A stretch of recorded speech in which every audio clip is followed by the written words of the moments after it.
Alright everyone, today we're looking at the big one. This is The Great Race.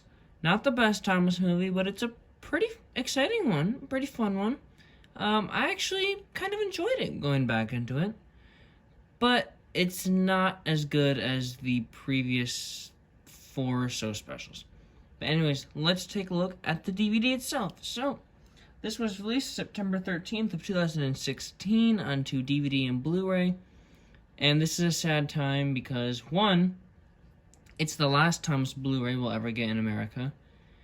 And I think in the whole world, too. Maybe, I don't know. I know Big World Big Adventures has a Blu-ray. Not sure about Journey Beyond Sodor, but to add insult to injury, I don't have the Blu-ray for this. I wish I did, but I don't, so oh well. And this probably looks really good in Blu-ray.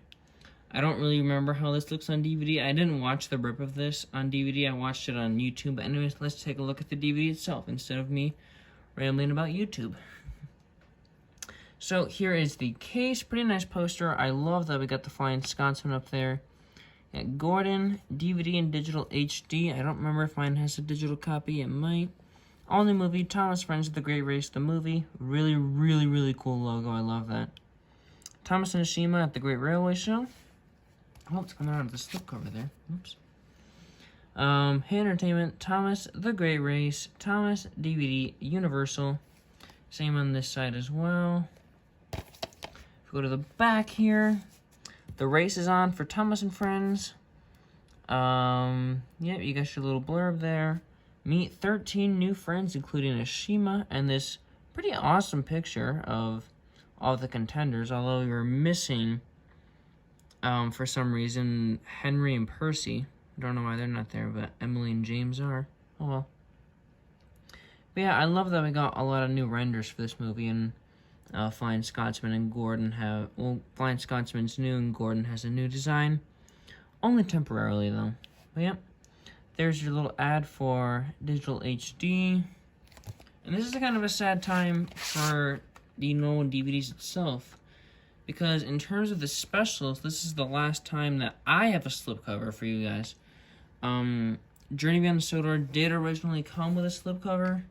Mine, it's a reprint, so it doesn't have that, unfortunately, but that's the last time we'll see a slipcover until probably the CGI era.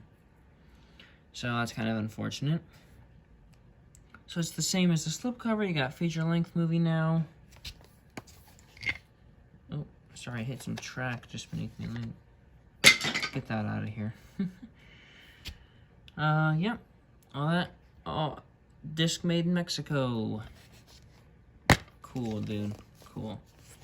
I'm trying to fix this booklet thing. There we go. Pretty cool disc there. I like that artwork. It's pretty similar to the DVD, but I still like it nonetheless. It's just placed, the camera's placed a little more down and everything's been moved around a little bit. Yeah, that's cool. We got our little product guide. Pretty nice. There's no, like, cool border around it like the other 3 movies, but that's okay. I don't really mind. We have the Trackmaster set. This thing is absolutely ridiculous. I don't really like it. As you can see, I don't have the Wooden Railway Flying Scotsman, but I do have the Trackmaster one. I think that'd be a bit weird to have that amongst Wooden Railways. Oh, Thomas has some stuff on his cab. Excuse me.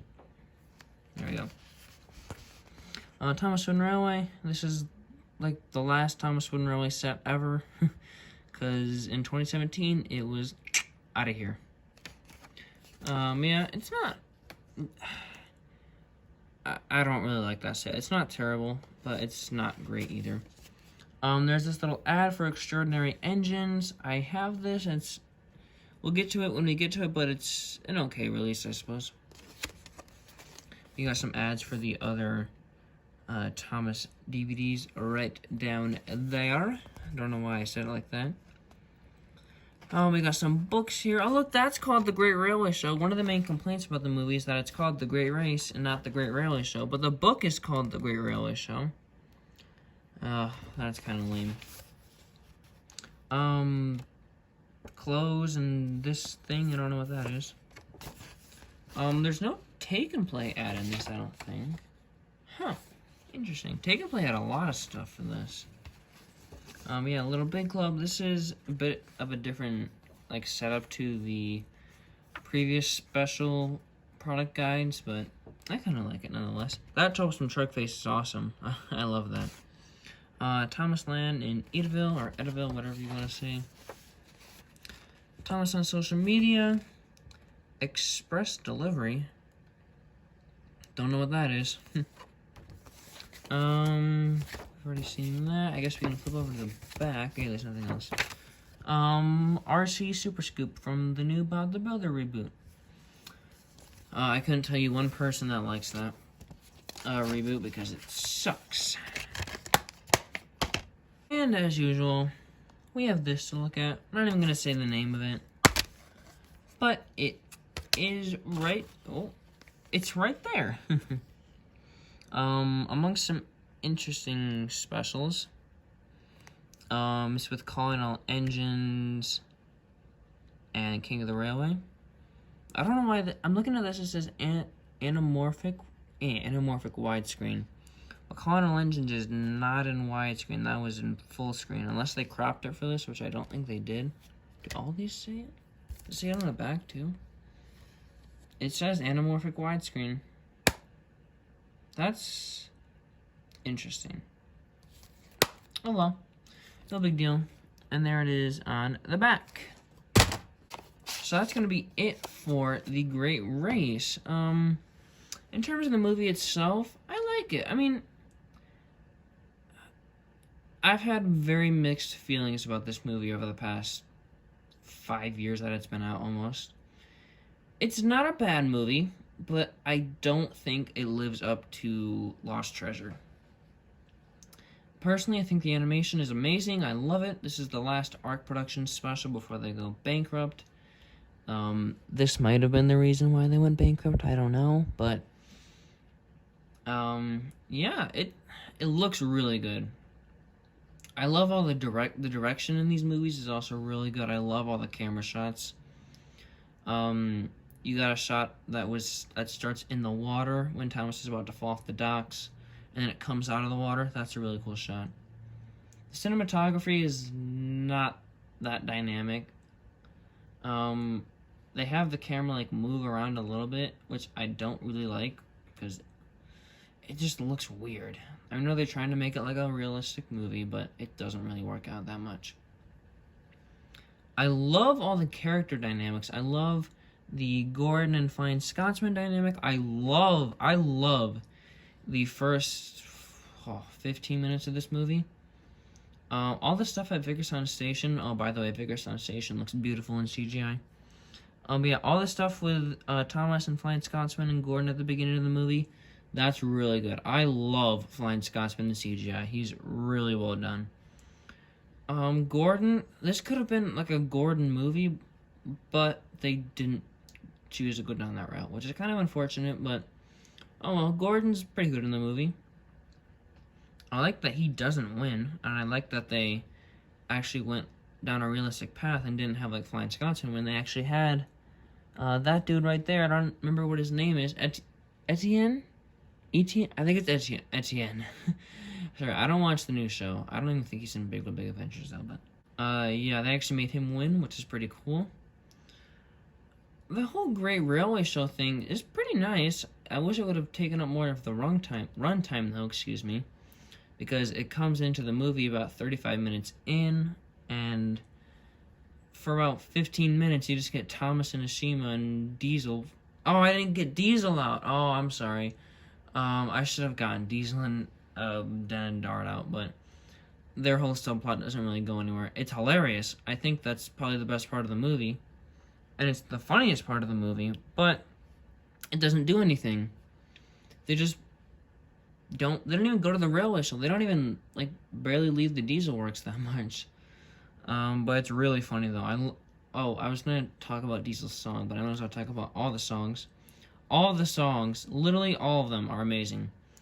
I think Will You Won't You was probably my favorite, but I love Streamlining. I love Full of Surprises.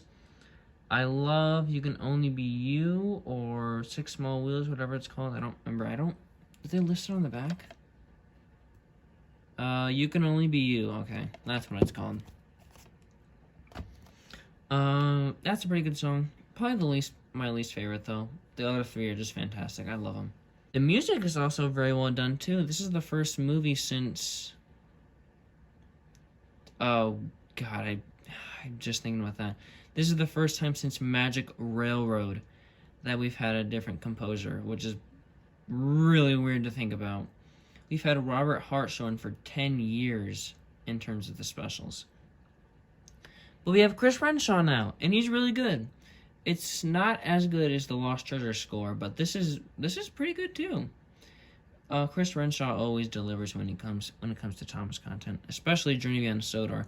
We'll talk about that next week though, but that is one of the best scores for any animated film I've ever seen. Like, that's really good. So you're probably wondering, if you're praising this movie so much, why do you not like it that much? Well, one thing is the Diesel subplot. I feel like that could have been awesome. Like, Diesel could have gone to the railway show and wreaked havoc there, but he doesn't. And also that 15 minutes in the movie where Ashima steals Annie and Clarabelle. What's the point of that? You're just trying to make Thomas hate Ashima more? That doesn't really go anywhere in the movie, though. It's just so boring. How could I not talk about the bridge jump? This was a very controversial subject back in the day. Everyone was like, oh, it was so stupid. I think this was the first, like, big controversial topic in Thomas in a long time. But it led to many different things to come. We had the stupid Steelworks escape scene from Journey Beyond Sodor and the stupid loop-de-loop scene from Big Little Big Adventures. And, like, every single season onwards, we get even more stupid stuff. But this is really where all that started. This one's probably the least offensive one. I mean, it doesn't go on for long, and I love the payoff scene for that. Like, the payoff scene where Thomas is, like, going all around like Hero. He's going, like, ah! He's, like, going all around the points. I'm sorry. I'm really annoying, but he's going all through the points, and he's, like, avoiding Hero and Connor and Sydney. That's really cool. I like that. That's a really fun scene. I feel like this movie's biggest problem is that it has missed potential. This could have been a really cool movie. You could have... People have touched upon this before, but you could have adapted, like, the Chris Audrey Railway Series book, Thomas and the Great Railway Show. But you didn't, because I don't know why. That would have been pretty cool, honestly, but... oh well. Like I said earlier, this isn't the worst Thomas movie, but in terms of the Brenner specials, I think it is definitely down there because of that whole 15 minutes on Sodor where nothing exciting happens. That's my main detractor of this movie, and also the Diesel subplot, which doesn't go anywhere. Other than that, though, you got a pretty good Thomas movie in your hands. Oh, how could I not talk about Vinny and Philip? That's also a really great scene. Or not scene, it's not one scene, it's a whole subplot. It's a pretty cool scene, though. I love the part where the whole telephone pole or whatever, the electricity pole, whatever it's called, that whole pylon thing falls on Vinny and traps him. That's a really good scene. I laughed at that. I like seeing people get hurt. I'm just kidding, though. I like seeing assholes like Vinny get hurt. I'm sorry for swearing again. All the international engines, before I go, I wanted to briefly touch upon them, but they all have fantastic renders, and we all thought for about 2 years that they were going to be wasted, but they actually used them. That's one of the positives I can say about Big Little Big Adventures, is that they actually used the renders of these engines, which is pretty cool. Overall, it's not a bad movie. I mean, if you take out, like I said, if you take out that 15 minutes, you're looking at a pretty decent Thomas movie, but if you fleshed out more of the characters and took that 15 minutes, if you took that 15 minutes on Sodor and used it to work with, like, Gordon and Flying Scotsman, for example, I don't know why I pointed that as Gordon. That's Gordon, that's Flying Scotsman. You could have fleshed out the runtime to help establish their character dynamic together. That would have been really nice. Or Vinny and Philip, for example. So yeah, not a bad movie. Next week though, we're looking at probably the most controversial Thomas movie. I say that with every Thomas movie now, because then I'll say Big Little Big Adventures is the most, which I think it is. But this one though, this was the most controversial Thomas topic for a long time. And I think I've shared my thoughts on this before, but I'm going to save them for next week, because we're looking at Journey Beyond Sodor, the movie that changed Thomas and Friends forever. Not really, though. It was kind of this movie. But anyways, that's all for this episode of Thomas at Home. I'm getting extremely excited because we have 2 more weeks of specials. Then we can look at the episode DVDs, and I'm very excited to look at those because I got a lot of good stuff lined up for them. Like I said a couple weeks ago, the Best of Thomas is done, the Best of James is almost done, and I'm working on the Best of Percy soon. So, I'll see you guys next week with Journey Beyond Sodor, and then the week after that is not going to be a fun ride. But after that, you can expect a fun unboxing video. Yay! Alright guys, I'll see you next week with Journey Beyond Sodor.